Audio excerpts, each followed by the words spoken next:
Welcome back to our channel. ఈ రోజు నేను ఒక బ్యూటిఫుల్ కలెక్షన్ 3 పీస్ సెట్ కుర్తీస్తో మీ ముందుకు వచ్చేసాను అనమాట. కలెక్షన్ అయితే చాలా బ్యూటిఫుల్గా ఉంది. ఇది మనకి పార్టీ వేర్ డ్రెస్సెస్. మనం పార్టీస్కి ఫంక్షన్స్కి ఈజీగా హ్యాండిల్ చేయొచ్చు అనమాట. డ్రెస్సెస్ అంతా బ్యూటిఫుల్గా ఉంటాయి.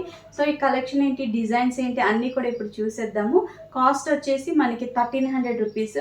అయితే చూడండి, డ్రెస్ నేను వేర్ చేశాను, ఎలా ఉందో మీకు లుక్ అనేది కనిపిస్తుంది కదా. ఇక్కడ అంతా స్టోన్ వర్క్. ఇప్పుడు మనకి వీనెక్ బాగా ట్రెండింగ్లో ఉంది.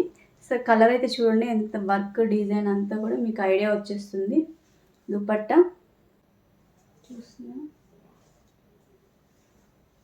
చూడండి, మంచి స్టోన్స్ పర్ల్స్తో వర్క్ అనేది చేశారు. మనకి పార్టీస్కి ఫంక్షన్స్ కూడా చాలా బ్యూటిఫుల్. 3/4 హ్యాండ్స్. ఫ్యాబ్రిక్ వచ్చేసి ఇది రోమన్ సిల్క్ ఎలాస్టిక్ అనమాట. Front back elastic. ప్యాంట్ కూడా చాలా వెయిట్ కూడా